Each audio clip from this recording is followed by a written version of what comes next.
From the opinion pages of the Wall Street Journal, this is Potomac Watch. The Ukraine war takes a major turn as Ukrainian forces stage a breakthrough in the north and retake some 3,000 square kilometers of territory in the Kharkiv region. Russian forces are retreating in disarray, and Russia responded on Sunday by attacking power stations that deprive hundreds of thousands of people of light and heat, civilians. What are the implications of this stunning change in the war as it enters the end of its 7th month? Welcome. I'm Paul Gigot, here with the Wall Street Journal opinion page, and I'm here with my colleagues Kim Strassel, as well as Jillian Melchior, who's covered the war in Ukraine on the ground there for several weeks earlier this year and has numerous contacts inside the Ukrainian military. So striking developments this last week, really. Within 5 days, they made these strategic gains. And Jillian, part of the explanation here seems to be solid planning and deception. Ukrainians were telling everybody for weeks that they were going to stage an offensive in the south by the city of Kherson and near Odessa. But instead, they are doing some things in Kherson, but Russia moved its defenses down there to block that effort, and they had fewer forces up in the north, and that's where the Ukrainians attacked with force. They appear to have caught the Russians by surprise. Yeah, you're absolutely right. I think what we're seeing now is the Ukrainians seizing the initiative in this war. What you'd seen down by Kherson is use of HIMARS, which are provided by the United States. These are very precise to take out strategic bridges. And this is what Russia needs to transport ammunition, transport fuel. So it was able to take those out pretty effectively. And this really freaked Russia out. You saw a huge movement of troops toward the south. And that left the North Kharkiv Oblast very vulnerable, as we've seen.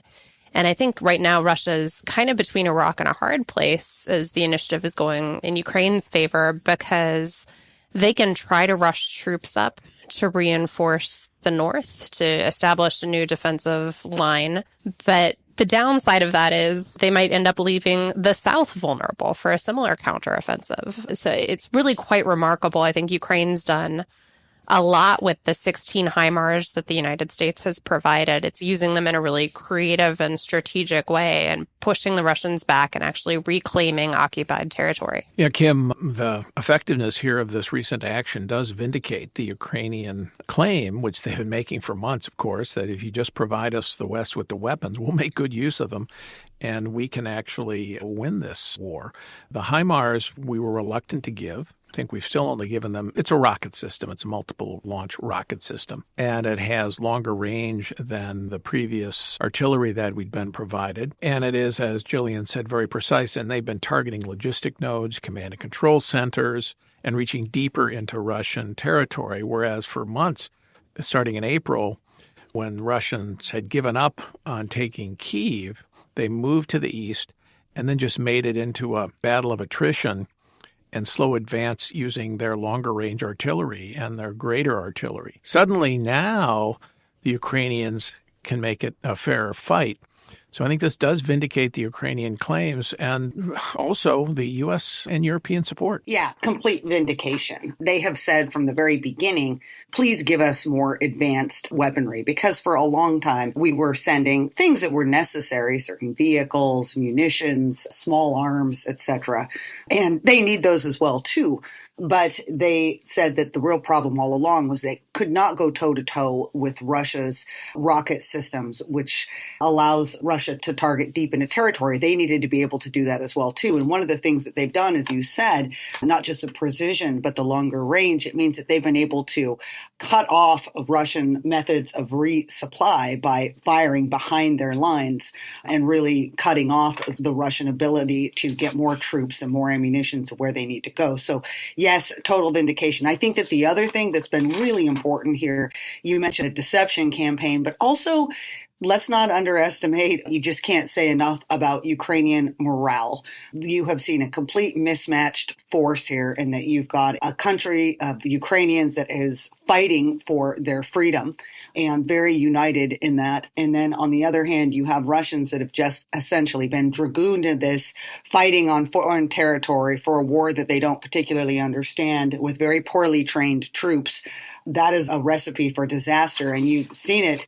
This was not an orderly withdrawal from the Kharkiv region. This was an outright rout, and they were fleeing to get out of there, which causes additional problems for Russia as well, too. Yeah, elaborate on that, what you're hearing from your contacts inside Ukraine, Jillian, because what we have seen is this willy-nilly retreat, not orderly in the least, and they're leaving behind, according to Ukrainian testimony, weapons. They're leaving not just small arms, but also trucks and other things. Some of the Russian troops were so desperate to get out fast, and they felt they'd been left behind by their generals, that they were stealing cars, they were taking bikes, they were doing anything they could to get out of harm's way. What are the implications of this for the coming days? Well, I do think what we're seeing is total panic in that region on the part of Russian forces. I mean, I was talking to a soldier yesterday who's been outside of Izium, and he was saying that they knew that the Russians had morale problems, but they were shocked about how much tanks, armored vehicles, other equipment that they're leaving behind. So I think there are a couple implications here. First of all, you are seeing Ukrainians not only take territory, but take the ammunition, take the fuel that Russians are leaving behind. And that adds momentum. I mean, it's things that the Ukrainian side would have to be supplying soldiers with, but they're essentially rolling up on territory where those things have been left behind, and they can use them to strengthen the offensive. Another thing that we're seeing is that as Ukrainians take this territory and as this hasty retreat proceeds, it's freeing up Ukrainian soldiers that were pinned down in defensive positions before, so they can join the offensive effort. So this thing kind of gains momentum as it rolls on. You know, one thing to keep an eye on is that the Russians are trying to reestablish that defensive position. What you'd like to see happen if you were Putin is that the backup forces would kind of reinforce morale, create a backstop or a spine. But one possibility is that the panic among the retreating forces could spread and could damage the morale as well of the reinforcement troops.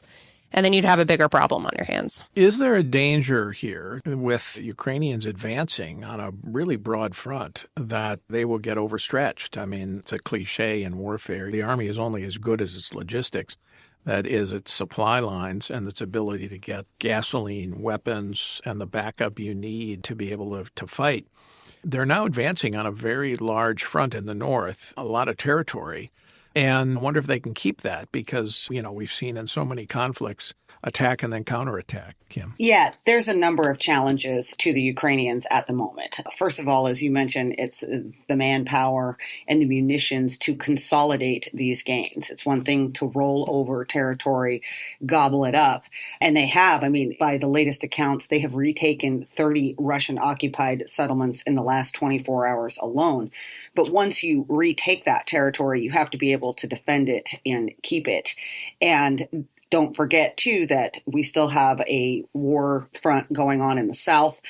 Supposedly, the Ukrainians have also been making some gains there, but they will also need to be able to fortify themselves in that area of the country as well, too. Another risk is that, and we've already seen it, you mentioned it in the opening, is that even though they might occupy this territory, it doesn't shield it from Russian longer-range missiles.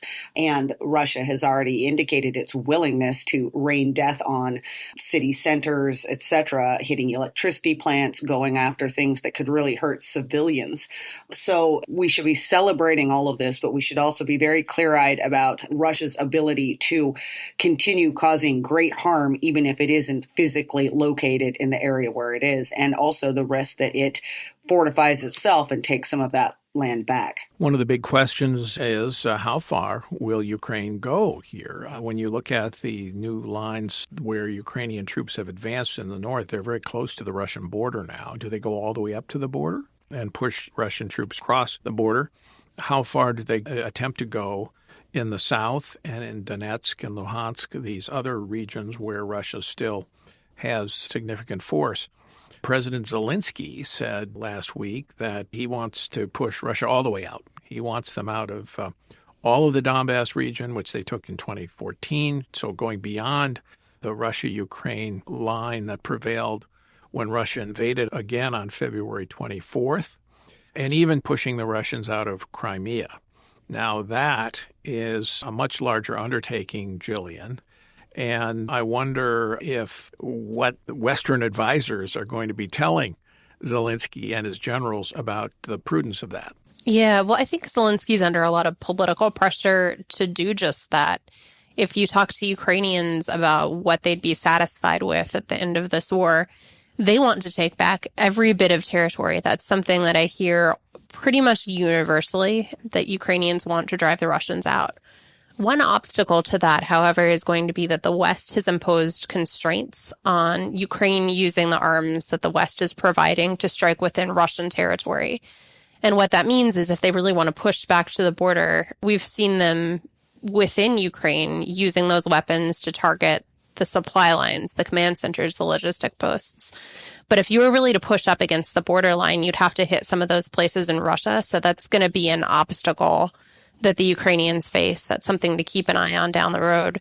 But I think that that's what the Ukrainians would like to see, is driving the Russians from their land. It's an open question how much support that's going to have from the West the longer and longer this goes on. And I think that one thing that the Ukrainians are very concerned about is that the longer this lasts, the more Western pressure there's going to be to come up with a negotiated settlement. From their perspective, that gives Russia a chance to pause, to regroup, to rebuild its forces and make another attempt, because they feel like Russia has signaled its intent, and that intent is to take over the entirety of Ukraine.